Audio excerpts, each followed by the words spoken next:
We're here today in the White House. Thank you, President Biden, for taking the time to speak with me. Thank you for wanting to speak to me. Of course, of course. So this is the first interview you've done since your big announcement that you've nominated Judge Ketanji Brown Jackson to the Supreme Court. You've had a number of qualified candidates to choose from. Why did you ultimately go with her? Well, several reasons. Number one, I committed 2 years ago that if I got elected president, I would name, if I had an opportunity, I'd name the first African-American woman to the Supreme Court. Because I think the court should look like the country. I think it should reflect the country. And so, and by the way, our administration is the most diverse administration in American history. We actually, as pointed out to me, if you look around, you can see, but there's more women in my administration than there are men. The point is that I want to bring the country together. And number one. Number two, she's brilliant. She is absolutely brilliant. She graduated magna cum laude from undergraduate school. She was the editor of Law Review in law school. She clerked for the Supreme Court. She's been confirmed by the United States Senate for 3 different positions. And she has real character. I think character matters. I think I think background and being able to understand perspectives from about other people in the country matters as well. They tell me, I don't know for a fact, they tell me I presided over more Supreme Court justice than anybody living, because I used to be chairman of the chairman of the Judiciary Committee, and I voted on an awful lot of judges. But she's incredibly qualified, and she has a disposition that is one that can put litigants at ease. And she, for example, this is a woman who was a federal public defender on the Sentencing Commission. She was a judge, but she also has been endorsed by the Fraternal Order of Police. So I think she has real balance, real character, and I think she'll add a dimension to the court that is going to make it even better. Well, no, despite these qualifications, we've seen the usual opposition from Republicans. Lindsey Graham came out recently and said that this is a win for the radical left, which is ironic considering he himself voted to confirm her just 8 months ago to the appeals court. Now, what's your message to these Republicans who seem to be settled in their opposition before even speaking with her? I've been around a long time. Unfortunately, we become so politicized in this country that I wish it would be different. Lindsey used to be a close friend. I just wish they'd give a chance. There's no basis for that assertion, but it's what it is. Yeah. Looking overseas, obviously we're seeing now that Russia has invaded Ukraine in defiance of not only Ukraine's sovereignty, but also warnings from the international community. And yet, at the same time, we have someone like Donald Trump who's come out and praised Putin's savvy and genius just in advance of him attacking Ukraine. And other Republicans have rallied to Putin's side as well. What's your message to Trump and others in light of Putin's attacks? Well, I think I put as much stock in Trump saying that Putin's a genius as I do when he called himself a stable genius. Well, there you go. Well, no, in terms of these sanctions, we've seen sanctions get imposed on Putin after Georgia in 2008, after Crimea in 2014, election hacking in 2016. Nothing like this, though. Look, you have 2 options. Start a third world war, go to war with Russia physically, or 2, make sure that a country that acts so contrary to international law ends up paying a price for having done it. And there's no sanction that is immediate. It's not like you can sanction someone and say you no longer are going to be able to be the president of Russia. But I think these sanctions, I know these sanctions are the broadest sanctions in history, and economic sanctions and political sanctions. And my goal from the very beginning was to make sure that I kept all of NATO and the European on the same page. Because the one thing I think that Putin thought he could do was split NATO, creating a great aperture for him to be able to walk through.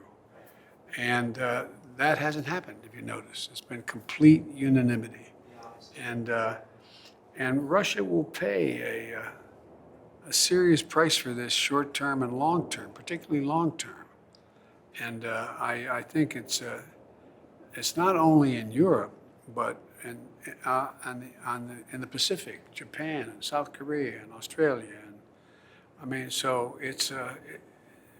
I think if the democracies of the world hold together, I think it increases the prospect that we're going to have less chaos rather than more.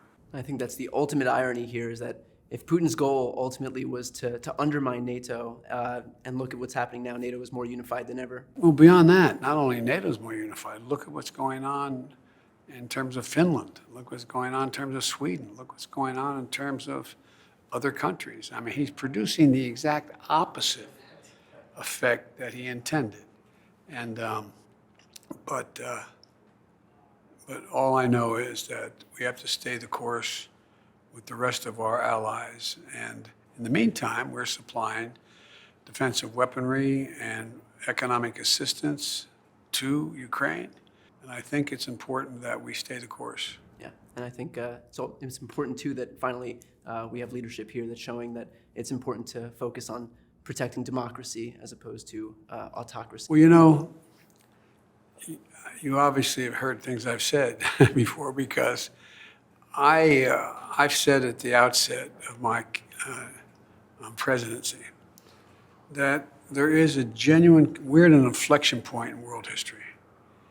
It occurs every 3 or 4 or 5 generations, fundamental change taking place in the world.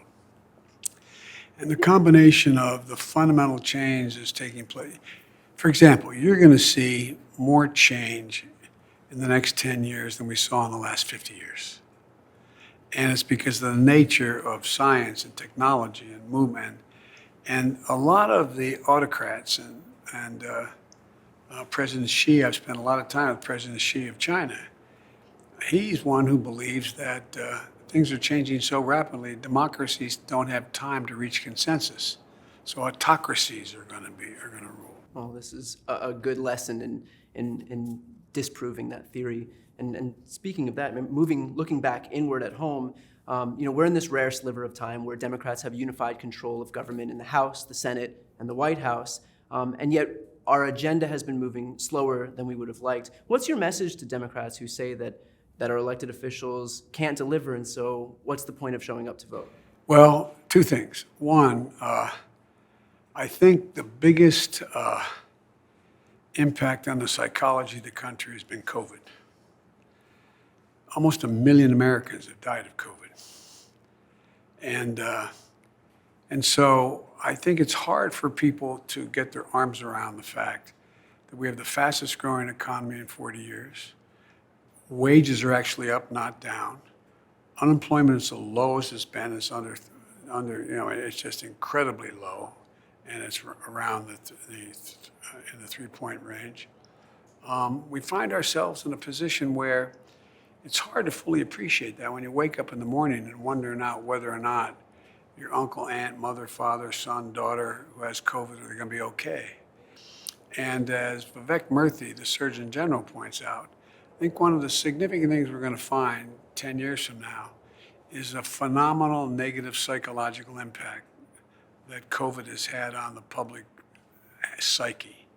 And so you have an awful lot of people who are, notwithstanding the fact that things have gotten so much better for them economically, that they are thinking, but how do you get up in the morning feeling happy?